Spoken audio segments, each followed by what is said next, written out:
आसनसोल लोकसभा क्षेत्र से तृणमूल कांग्रेस प्रत्याशी शत्रुघ्न सिन्हा ने अपने निकटतम प्रतिद्वंदी बीजेपी प्रत्याशी सुरेंद्र सिंह अहलुवालिया को लगभग 59,000 से ज्यादा वोटों के अंतर से पराजित किया है।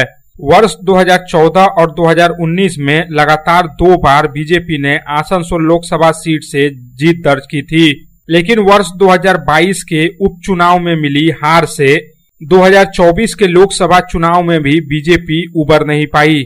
इस बार भी बीजेपी को करारी शिकस्त झेलनी पड़ी है। एक तरफ जहां बीजेपी नेतृत्व आसनसोल लोकसभा क्षेत्र में मिली हार की समीक्षा करने में जुटा है और हार की वजह तलाशी जा रही है, इस बीच लोकसभा चुनाव में पराजित हुए बीजेपी प्रत्याशी सुरेंद्र सिंह अहलुवालिया चुनाव नतीजे घोषित होने के बाद पहली बार मीडिया के सामने आए।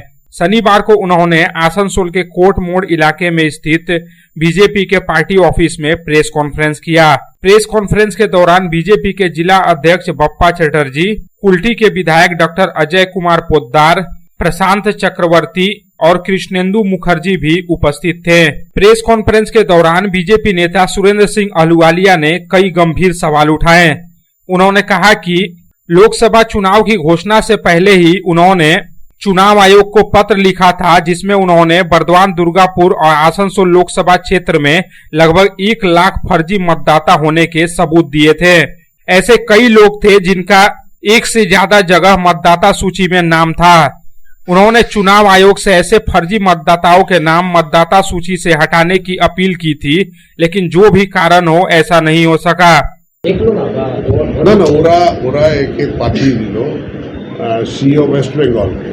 এবং সিও ওয়েস্ট বেঙ্গল বললো যে এত লেট আবারে, মানে ওদের একটা অজুহাত আছে যে কি যদি ওই যখন বিএলএ ছিল, বিএ যখন ওই ব্লক লেভেলে স্ক্রুটনি হচ্ছিল তখন আপত্তি দেওয়া ছিল। এখন সারা পশ্চিম বাংলায় বিভিন্ন জায়গায় এক একটা বুথে যে বিএলএ আছে তাদেরকে দিয়ে কমপ্লেন করান। তো কমপ্লেন করান মানে কত বুঝতে পারছেন? সারা পশ্চিম বাংলায় যদি কমপ্লেন করানো হয়, আপনাকে দিয়েছি আপনি করে নিন। আর কম্পিউটারে আজকাল তো একদম আপনার সঙ্গে সঙ্গে পাওয়া যায়, সঙ্গে একটা কমান্ড দিলে, একটা প্রোগ্রাম করে দিলে যে কি এটা কিভাবে চেঞ্জ করা হবে, একদম চেঞ্ज हो। बर्दवान के लिए ये सारी चीजें जो है ये हमने लिखी थी, किंतु ये जो चिट्ठी लिखी थी मैंने इलेक्शन कमीशन ऑफ इंडिया को लिखी थी, और इलेक्शन कमीशन ऑफ इंडिया में वहाँ प्रोविजन है डेमोग्राफिकली सिमिलर एंट्रीज को रिमूव करने का। उनके पास पूरा सिस्टम है, कंप्यूटर के माध्यम से हो जाता है। और उसके बाद वो लोग क्या करते हैं कि जो आदमी, अगर एक आदमी का नाम पर मिस्टर एक्स के नाम पर तीन जगह उनका नाम है, तो उनको वो बुलाते हैं, बुलाकर कहते हैं भी कौन सा रखना है ये बताओ है। और अगर वो कहता है कि भी फलाना रखिए तो वो 2 डिलीट हो जाते हैं, किंतु वो उन्होंने वो प्रोसेस नहीं की। इसके साथ ही बीजेपी प्रत्याशी सुरेंद्र सिंह अहलुवालिया ने कहा कि अगर आसनसोल लोकसभा क्षेत्र की जनता उन्हें 5 वर्षों तक सेवा करने का मौका देती तो उन्होंने यहां की मूलभूत समस्याओं को लेकर एक ब्लूप्रिंट तैयार किया था। सुरेंद्र सिंह अहलुवालिया ने कहा कि अब उन्हें आशा है कि यहां से तृणमूल कांग्रेस के जो प्रत्याशी जीते हैं वे इन परियोजनाओं पर काम करेंगे, जिससे कि आसनसोल लोकसभा क्षेत्र की जनता का भला होगा। ব্যাপার হচ্ছে যে বন্ধ কারখানাগুলো, হিন্দুস্তান ফার্টিলাইজার যেটা বন্ধ হয়েছে, কোন সালে বন্ধ হয়েছে বলো? আমার সামনে কিছু বন্ধ হলো? বন্ধ হয়েছে সেটা যে নতুন প্রজেক্ট করে যেভাবে গোরখপুর ফার্টিলাইজারটা বা সিন্দ্রি ফার্টিলাইজারটা বা আন্ধ্রপ্রদেশে বা গুয়াহাটির আরম্ভ করা হয়েছে, ঠিক সেইভাবে দুর্গাপুরটাও করা হয়েছিল। আমি তখন তার সাংসদ ছিলাম না।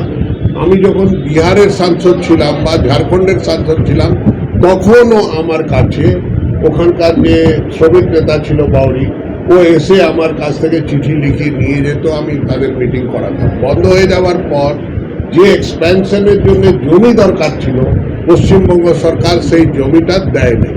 আর সেটা 1-2 একর নয়, প্রায় 275 একর জমি চাই, তার জন্য সেই জমিটা দেয় নাই, বন্ধ হয়েছে। আর যেটা এমএমসি বন্ধ হয়েছে, এমএমসির জমিটা ইমিডিয়েটলি আড্ডা সেটাকে টেক ওভার করে নিয়েছে, পশ্চিমবঙ্গ সরকার টেক ওভার করে নিয়েছে। যখন কি ওয়ার অ্যাজ একটা তিনটা কোল ইন্ডিয়া, পাওয়ার ইন্ডাস্ট্রি আর রেলওয়েকে নিয়ে একটা কনসোর্টিয়াম করা হয়েছিল। তারা 100 কোটি টাকা দিয়েছিল তার রিহ্যাবিলিটেশনের জন্য, মেক ইন ইন্ডিয়ার জন্য এটা আরম্ভ হবে, কিন্তু তার সঙ্গে সঙ্গে তার জমিটা অধিগ্রহণ করে নিল। वहीं बीजेपी प्रत्याशी सुरेंद्र सिंह आहलूवालिया द्वारा लगाए गए आरोपों को लेकर तृणमूल कांग्रेस के राज्य सचिव वी शिवदासन दासू ने जबरदस्त पलटवार किया। दासू ने कहा कि आसनसोल में बीजेपी का कोई संगठन नहीं है, यही वजह है कि पूरे पश्चिम बंगाल के साथ साथ आसनसोल में भी तृणमूल कांग्रेस को इतनी शानदार सफलता मिली है। भाजपा प्रत्याशी को उसी समय यह बात समझ में आ गई थी जब वे आसनसोल आए थे कि वे यहां से चुनाव जीतने वाले नहीं हैं, और अब चुनाव हारने के बाद वे इस तरह की बातें कर रहे हैं। देखिए, हम कुछ दिन पहले भी ये बात बोला था, ये वोट में जीतने के लिए संगठन की जरूरत है। कुछ कुछ जगह ऐसे भी होता है बिना संगठन का भी जीत होता है और संगठन का हार भी होता है। और बीजेपी के अंदर में हम लोग आसनसोल में देखा संगठन बोल के कुछ नहीं। और तृणमूल कांग्रेस जो ममता दी पश्चिम बंगाल का मुख्यमंत्री होने के बाद जो पश्चिम बंगाल का जो डेवलपमेंट किया है, ये डेवलपमेंट का समर्थन में साधारण जनता था। और ये छोड़ के जो हमारा जो संगठन है इसको मजबूत करने के लिए हमारे जो नेता अभिषेक बनर्जी जो प्रयत्न किया इतना दिन से, जो उसका फल हम लोग को मिला है। और वो जो आरोप इसलिए लगाता है उसको पहले देखना चाहिए था। अपना जिस समय वो आया था उसी समय वो समझ गया था हम यहाँ जीतने नहीं सकेगा। हम लोग देखा है, हमको लग रहा हूं ये हमको बोलने का उचित नहीं, जो बीजेपी का अंदरूनी मैटर है। जो कल भी देख रहा था हम कुछ मीडिया में, आपको बीजेपी के नेता आपको कैंडिडेट का विरुद्ध में, जो बीजेपी का कैंडिडेट का विरुद्ध में आपका मीडिया में वक्तव्य रखा था। तो ये सबको लेके चलने नहीं सका लग रहा है हमको। जो बीजेपी के अंदर में जितना नेतृत्व है उसको लेके वो चलने नहीं सका, नहीं तो नेतृत्व उसका साथ में नहीं चला। ये एक तो कमी उसका था। और ये छोड़ के लोग खाली मोदी मोदी कर रहा था आसनसोल के अंदर में, तो मोदी का डेवलपमेंट और ममता दी का डेवलपमेंट को लेके पब्लिक का सामने जा रहा था। तो पश्चिम बंगाल का जनता तो आपको ममता दी का डेवलपमेंट का साथ रहेगा, इसलिए कि हम लोग तो पश्चिम बंगाल का वोटर है और पश्चिम बंगाल का वासी है। तो पश्चिम बंगाल में ममता दी बहुत कुछ किया है, तो उसका समर्थन में जनता था, इसलिए हम लोग को ये सीट का जीत मिला है। आसनसोल से संतोष मंडल की रिपोर्ट, पब्लिक टाइम्स। छोटे, तेरी पहली मोटरसाइकिल कैसी होगी? मुझे तो ऐसी चाहिए जो ज्यादा चले और लंबी टिके। तो तैयार हो जा छोटे।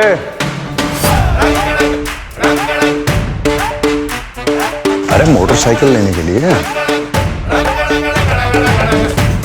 होंडा की 100 आ रही है, जो ज्यादा चले ज्यादा टिके। आ रही है होंडा की 100, होंडा के भरोसे के साथ।